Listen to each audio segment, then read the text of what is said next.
I'll be happy to answer your questions for you. Open up front row right, Austin. Urban, just logical place to start here. What do you know about JT, and then can you tell us what's going through your mind with Dwayne going out there to replace him? Well, I'm just so upset with myself. There was a non-football injury. Too many damn people on the sideline. And a guy with a camera hit him in the knee. I'm going to find out who. And think about that. So I'm so angry right now. I got to move on. But did I let that happen? Let's go to Dwayne after that. The way he responded under pressure there. Yeah, Dwayne. Wow. I think JT played. I got that. They told me right before the opening kickoff, and I looked on the sideline and he's down. And I'm like, what happened? And he's so tough. He went out there and played, and obviously we didn't do very well. And then we got going, and then tied things up at 14. But Dwayne came in and hit that third and long pass to Austin Mack, and then had a great couple crossing routes. Handled the ball very well.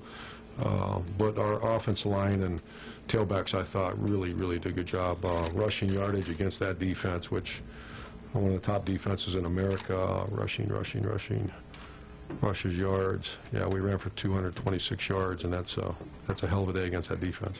Over here to the left, Blake. Coach, will be 6-0 against Michigan. Just your initial thought on that, and also how did you or this team come out of the slumber after a quarter and a half?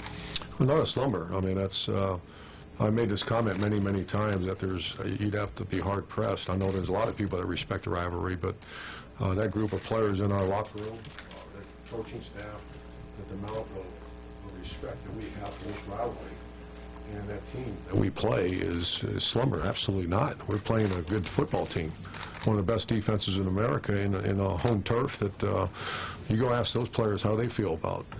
They gave everything they got. So I disagree with you very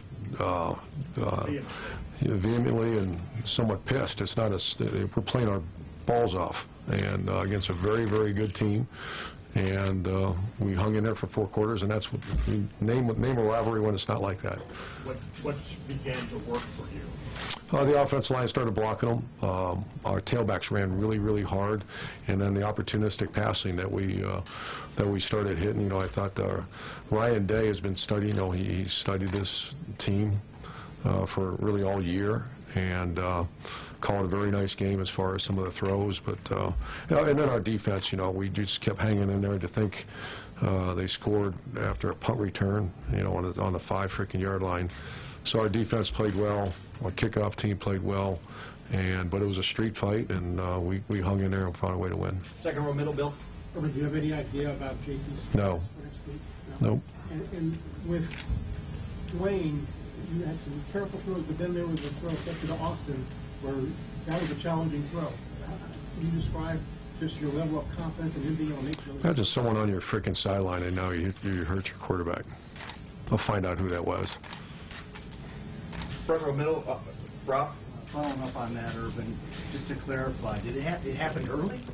Like you said, it happened before the game. Before the game. Major college football. Major college football.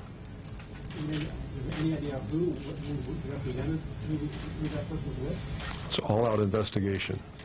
When he comes out, just your thought process of Dwayne, and did you have to change anything? Yeah, we didn't want to put him in harm's way, and you saw, somewhat conservative at the beginning to let him settle in there, and then that's when the offensive line, I want to say, once again, I'm just trying to get my mind right here, we had 2 or 3 first downs, and then he hit that one play, which was phenomenal to Austin Mack. And did a heck of a job, and then he scrambled for a big hit, and he took care of the ball. That was the #1 thing, took care of the ball. Front row right, Tim. Yeah, Urban, as you're clearing your mind, I mean, that run by Haskins was probably as big as anything else, but what is a play that's standing out in your 3rd and 17 to throw to Austin Mack. Yeah. And then the drag route to K.J. Hill, that's part of what you're talking about that you guys got done. Yeah, well, the whole intent was to get it out fast, because once again now you got at least two players on the defensive line are going to be high draft picks. Yeah. And the other thing, Sam Hubbard and Denzel Ward seemed to be all over the field at times today. What did you see as you were watching just your defense play in that regard, and especially those two fellas? Yeah, we held them down there 300 total yards. I just think you know, it's hard to just single those two out because I haven't watched the videotape yet, and I don't, you know, a lot of times I'm working on offense. But I expect that out of those guys, and the two you mentioned have been playing very well. Far right, Ari. Urban, Mike Weber's had an interesting year with injuries coming back, and J.K., what was it like seeing a kid from Detroit that you guys recruited about 45 minutes away slam the door on Michigan? Yeah, it was great. I love Mike Weber. I have a lot of respect for Mike Weber, how he's grown up. And, you know, that was a little bit of a leap of faith to come join the rival. And he's a grown man. You know, he came to us a non-grown man. I'm not being disrespectful, but he's really done a nice job. Second row middle, right there. Coach, I mean, do you think somebody tried to hurt JT, or they were just in the way? I don't know. Third row left, Doug, and then right next door, that'll be our last question. Again, just to clarify, did you have any belief before the game that JT would not be able to go at all? Before the game? Yeah. Did you? No, it's like right after a kickoff or something. He's warming up, and then I look over and he's on the ground. And then, but then he played. Yeah, we were worried he wasn't going to be able to. So what was he able to do to play through that, to stay in as long as he did? Well, he's the toughest, you know, he's one of the toughest guys I've ever been around. And it locked up on him before the game. They got it to unlock, and then it locked up at the end, and that's what happened. Go ahead, Jim. Just going to ask you to clarify what the injury was, and did that hit where he left the game re-aggravate? Well, I just don't want it until I know more. Great. Coach, thank you very much.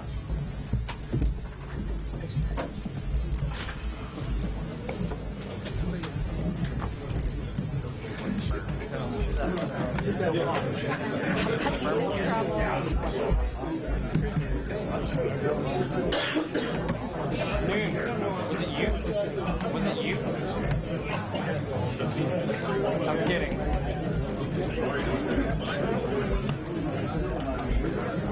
Do you know which, one of these two?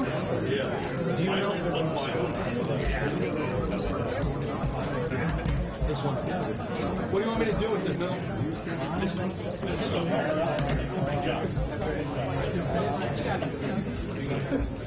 Yeah. Hey, folks, I mean, there's clearly no way to spread players around here. I don't know how many I can get up here. I got Dwayne Haskins coming. I think JT's going to come. You know, I might be able to get a couple defensive guys, but that's going to be it for here, because we're going to run out of time. And I think we have to do at a time. Yeah. I'll bring a couple at a time. Yeah. No, could we get some out there? Or towards the buses. I mean, where they're meeting their families. I think we've done that in the past.